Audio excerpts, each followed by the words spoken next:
Hi ihr Lieben, willkommen zurück zu einem neuen Video. Ich weiß nicht, ob es euch auch so geht, aber ich persönlich finde es immer ziemlich cool und geschickt, wenn ich mir mein Parfum mit meinem Partner teilen kann. Und deswegen dachte ich mir, ich bringe heute mal meine favorisierten Unisex-Düfte mit dabei, sodass du dir mit deinem Partner oder deiner Partnerin auch vielleicht gemeinsam einen Duft anschaffen kannst und den eben gemeinsam sharen kannst. Und einer meiner absoluten Favoriten ist der Tennis Club von Carner Barcelona.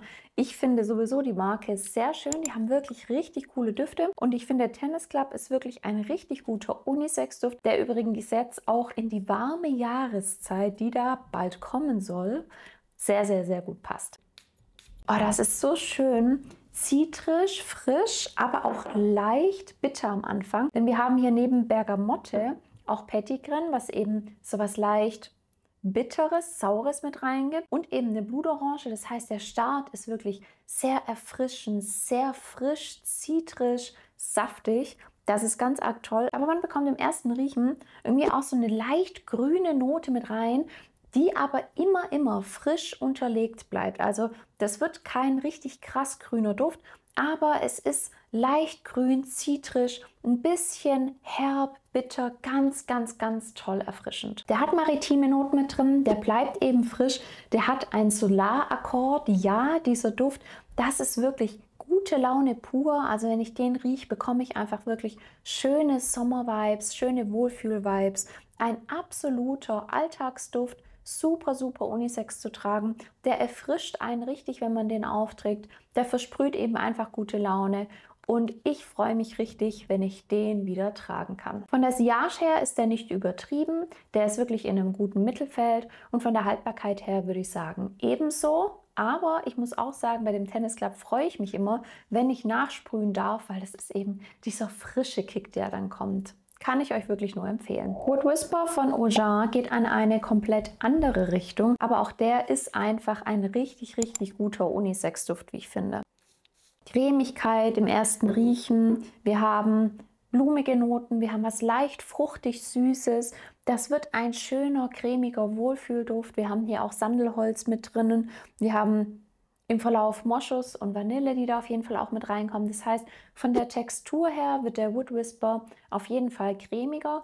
Für mich jetzt auch ein Duft, den ich nicht im Hochsommer tragen würde, sonst aber in jeder Jahreszeit. Und das ist tatsächlich auch heute schon ein Duft, den ich und mein Partner uns regelmäßig teilen, weil wir den einfach richtig schön finden. Und immer mal wieder fehlt dann die Abfüllung und ich musste mich bei meinem Partner beschweren, dass er die wieder zurücklegt. Wir haben bei uns im Flur so ein Schränkchen mit so einer Schatulle, wo eben die Abfüllungen drin sind und wo wir dann einfach durchtesten und durchprobieren können.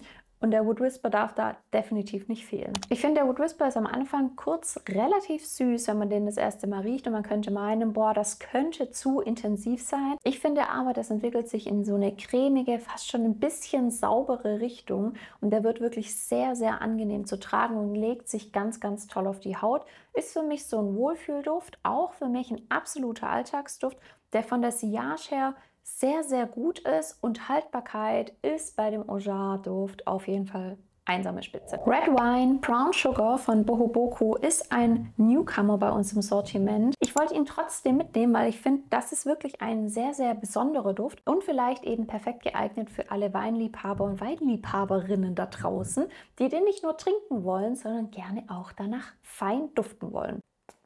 Der startet fruchtig süß, aber im ersten Riechen schon was leicht Alkoholisches. Ich finde, das ist kein lieblicher Wein, dieser Red Wine, sondern das ist eher ein etwas trockenerer, gesetzter Wein. Im Verlauf finde ich auch, da kommt das leicht Fassiges durch. Also wir haben auf jeden Fall leicht holzige Noten, die da mit reinkommen und die eben diese Süße aus diesen Beeren, die natürlich da drin sind, sehr gut ausgleicht und so ein bisschen auch einfängt. Der hat so eine fein herbe Süße, wir bekommen Patchouli mit rein und eben die Hölzer, die das eben so ein bisschen herb machen, das Süße rausnehmen. Also es ist wirklich ein eleganter, feiner, gut gesetzter Rotwein, wie ich finde. Bekommt aber im Verlauf leicht zuckrige Noten, aber wie gesagt, der Duft bleibt und wird nicht süß, sondern ist super angenehm zu tragen. Auch der wirklich sehr gut unisex zu tragen. könnte ich mir auch gut vorstellen, zu einem abendlichen Anlass. Im Sommer schwierig, also würde ich jetzt persönlich nicht tragen.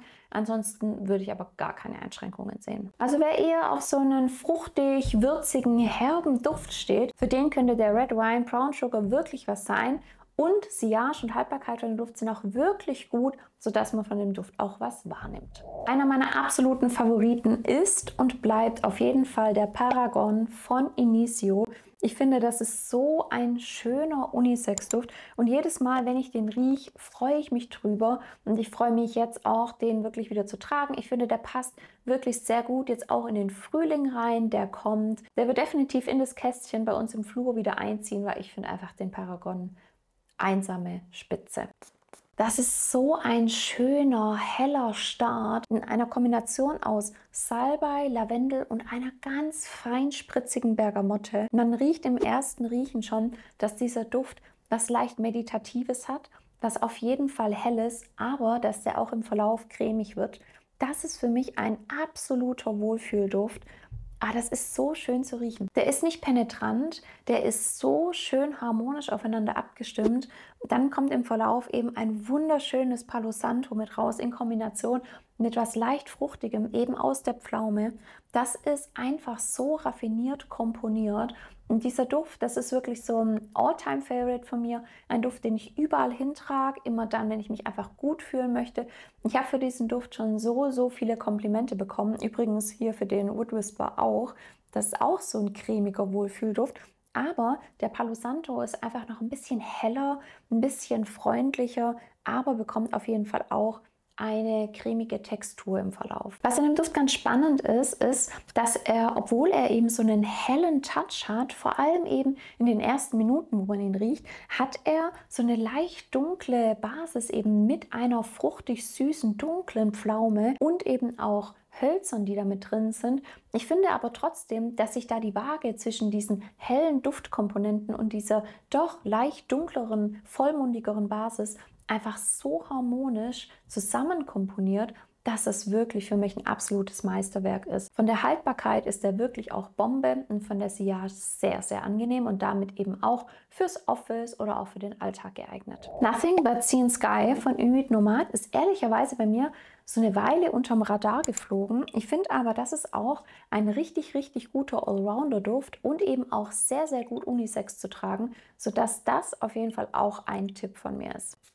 Der Nothing But Sea and Sky ist auch ein heller Duft. Ich finde, der hat einen sehr frischen Vibe, bekommt dann leichte Hölzer mit rein. Es ist ein heller Duft. Es ist ein Duft, dessen Sillage jetzt nicht überdurchschnittlich ist, sondern eher so ein bisschen zurückhaltend. Haltbarkeit ist auch wirklich gut. Das ist ein eher etwas hautnaher Duft, den man aber dennoch wahrnehmen kann. Ich kann da immer nur so aus dem Nähkästchen plaudern. Ich hatte den an, als ich Auto gefahren bin. Meine Mama saß neben mir und sie sagte auf einmal, wow, du hast voll den guten und nicht aufdringlichen Duft drauf. Und ehrlicherweise bin ich davon ausgegangen, dass sie ihn wahrscheinlich eher nicht riechen wird, weil er schon so ein bisschen hautnah ist.